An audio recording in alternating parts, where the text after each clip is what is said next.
Selamat sore, Shalom, saudaraku yang kekasih dalam Tuhan. Kita bertemu kembali di dalam ruangan pelajaran sekolah sahabat kita pada hari ini, Kamis, yang berjudul Bebanku Pun Ringan. Mari kita awali dengan doa terlebih dahulu. Bapa di sorga, kami bersyukur dan terima kasih untuk penyertaan dan berkat-Mu sepanjang hari kerja kami, aktivitas kami. Terima kasih Tuhan, dan saat ini kami datang kepadamu untuk mendengarkan firman Tuhan yang memberikan petunjuk dalam kehidupan kami dan juga memberikan penghiburan bagi kami. Tuhan memberkati kami semuanya, dan kami mohon ampun dosa kami. Yesus kami berdoa. Amin. Saudaraku, pelajaran kita minggu ini diambil di dalam buku Matius pasal 11, ayat yang ke-28 sampai 30. Ayat yang disukai oleh orang Kristen. Mari kita baca. Marilah kepadaku, semua yang letih lesu dan berbeban berat.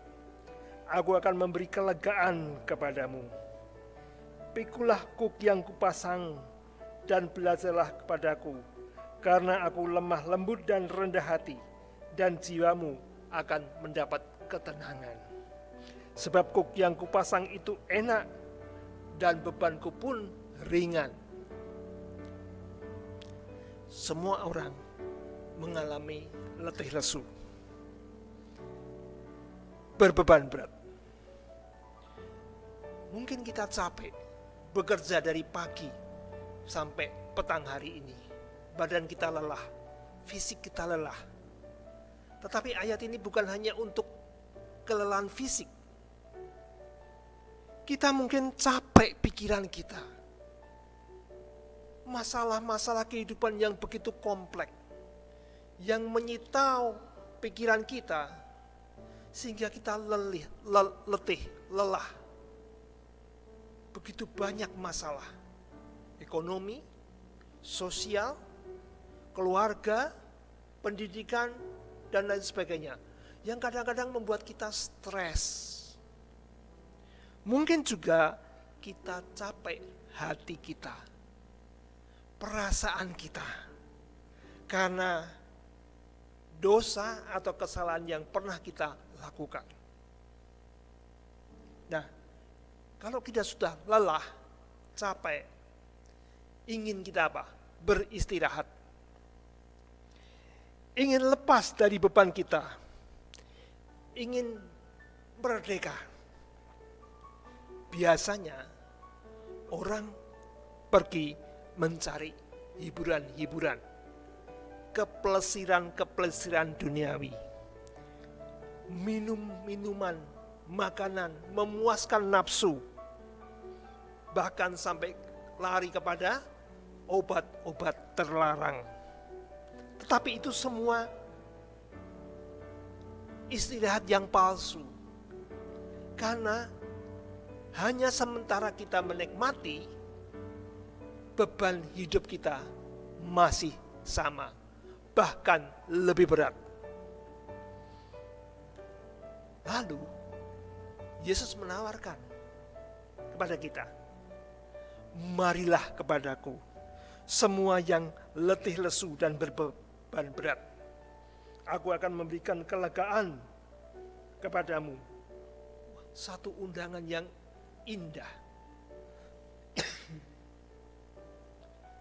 Coba bayangkan, kalau kita sedang berjalan, mengadakan perjalanan dengan membawa beban, cukup jauh, kita letih. Lalu ada seseorang yang menawarkan, marilah singgah di rumahku, beristirahatlah sejenak. Wah, sungguh indah. Tetapi kita pasti akan melihat, siapa orang ini? Apakah dia bermaksud baik memberikan istirahat bagi kita? Yesus yang mengundang kita mempercayai, iman bahwa Dia sanggup memberikan kelegaan, istirahat dalam keletihan kita.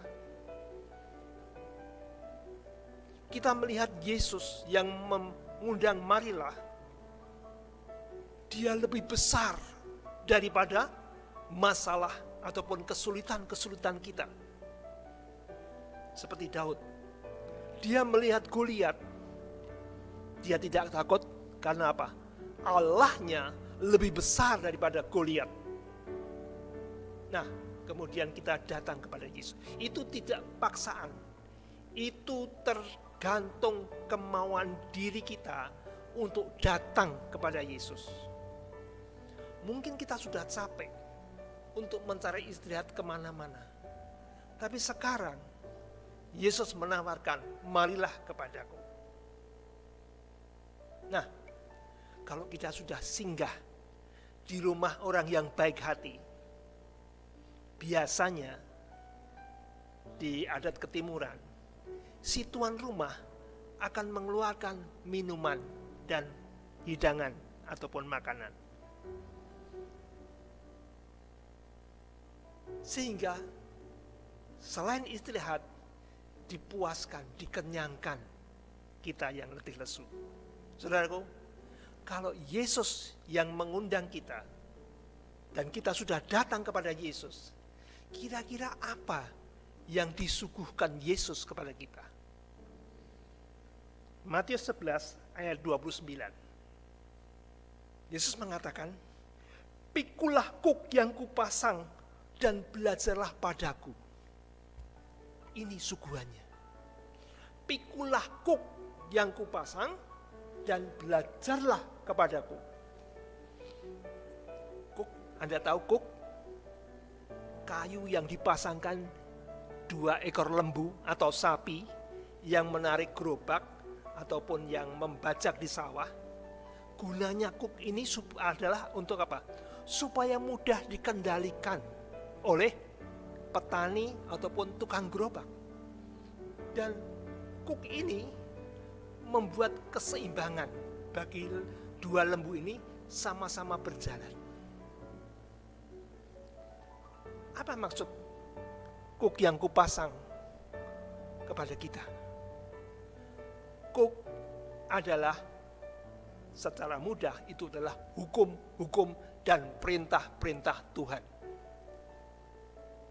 Maksudnya, hiduplah menurut perintah Tuhan, menurut hukum Tuhan. Mungkin pada waktu kita berjalan keletihan, kita tidak mengenal kebenaran. Tetapi setelah kita datang kepada Tuhan, Tuhan berikan hukum-hukumnya, perintah-perintahnya untuk dilakukan dalam kehidupan kita. Apa perintahnya? Apa hukumnya? 2 loh batu, 10 hukum itu, kalau diringkas, disatukan, adalah hukum kasih. Maksudnya, kalau kita mempraktikkan kasih di dalam hidup kita, kepada Tuhan dan kepada sesama, akan ada perubahan besar dalam kehidupan kita. Ini adalah operasi hati. Bagaimana tidak? Supaya diajarkan kita itu kasih, sabar satu sama lain, murah hati, menjauhi iri dan dengki, suka mengampuni, tidak menjelek-jelekan orang, menutupi yang jelek. Itu adalah praktek kehidupan sehari-hari mengenai hukum ataupun perintah Tuhan. Yang kedua adalah belajarlah kepadaku. Anda dan saya pernah sekolah, bukan? Kita sekolah untuk apa? Menyerap ilmu daripada guru kita. Kita perhatikan apa yang diajarkan, kita simpan dalam hati, dan kita apa? Praktekkan dalam hidup kita. Coba, Tuhan berkata, belajarlah kepadaku, karena aku lemah lembut dan rendah hati, dan jiwamu akan mendapat ketenangan. Lemah lembut dan rendah hati. Bagaimana dengan kehidupan Yesus waktu di dunia? Oh, dia sangat mengasihi orang banyak. Dia mengajar dan mereka pun haus akan ajaran Tuhan. Bahkan apa? Orang yang sakit pun disembuhkan. Orang yang mati pun dibangkitkan. Orang yang kelaparan diberi makan. Lemah lembut dan rendah hati. Bagaimana waktu dia diserang atau dimusuhi oleh orang-orang Farisi dan ahli-ahli Taurat? Dengan rendah hati. Sekalipun kadang-kadang dia dengan berani menyatakan kesalahan mereka. Tetapi pada waktu dia ditangkap dan sebelum disalib, dia tidak mengadakan perlawanan. Dia terima semuanya. Bahkan dia memohonkan ampun kepada Bapa atas apa yang diperbuat oleh orang-orang terhadap dirinya. Luar biasa kerendahan hati Yesus. Saudaraku, ayat 30, sebab kuk yang kupasang itu enak dan bebanku pun ringan, katanya. Kuk yang dikatakan tadi sepertinya beban, itu enak katanya. Karena Tuhan memberikan itu cocok dengan diri kita. Maka pada waktu kita sudah memakai kuk itu, hidup kita berubah. Cara pandang kita terhadap masalah kita, beban tadi yang kita pikul dengan berat, berbeda. Kuk itu memberikan kekuatan agar kita kuat menanggung masalah, beban-beban hidup ini. Dan kuk itu merubah kehidupan kita yang dulunya berat, kita menjalani dengan sukacita dan bersyukur. Tuhan tidak mengangkat masalah kita ataupun beban kita, tapi Tuhan memberikan kekuatan bagi kita. Dan kita dapat melakukan dengan sukacita. Berbeda ya, yang dulunya belum datang kepada Tuhan, dia cari penyelesaiannya kepada duniawi. Dan itu hanya semu saja. Saudaraku, di dalam pelajaran kita hari ini disebutkan mengenai orang yang capek, orang yang lelah. Siapa itu? Adalah Musa. Musa yang memimpin bangsa Israel. Mungkin sekitar 2-3 juta. Tiap hari dari pagi sampai petang, dia didatangi oleh orang Israel yang sedang apa? Mengadu permasalahannya. Berperkara dengan, sehingga Musa pun capek dari pagi sampai petang mengurusi masalah-masalah di tengah-tengah bangsa Israel. Untung Tuhan mengutus Jitro mengunjungi Musa, dan melihat itu Jitro memberi nasihat, tidak baik ini. Kita bisa baca itu di dalam Keluaran 18 ayat 13 sampai 22. Tidak baik. Lebih baik kamu apa? Angkat orang-orang yang rohani, orang-orang yang bijaksana, yang dapat mengepalai 1000 orang, mengepalai 100 orang, mengepalai 50 orang, dan mengepalai 10 orang. Artinya, masalah-masalah yang kecil cukup didelegasikan, diwakilkan. Hanya masalah-masalah besar yang kamu tangani. Dan Musa menuruti dan tidak capek lagi. Saudaraku, Rasul Paulus memberikan ilustrasi mengenai tubuh yang terdiri daripada apa? Tangan, kaki, otot, indera, mata, telinga, dan sebagainya. Semua ini kesatuan yang bekerja sama untuk menciptakan manusia yang bertenaga, manusia yang berpikiran cerdas. Jadi harus saling bekerja sama sehingga dapat memikul beban-beban yang berat tadi. Di dalam Galatia 6 ayat 2 dikatakan di sana,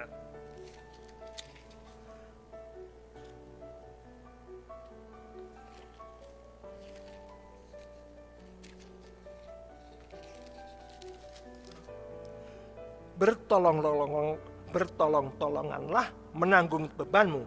Demikianlah kamu memenuhi hukum Kristus. Di satu jemaat banyak masalah. Anjuran Rasul Paulus, bertolong-tolonglah menanggung beban. Bukan hanya soal materi, tetapi beban hati, pikiran yang mungkin seseorang sudah menjauh dari Tuhan.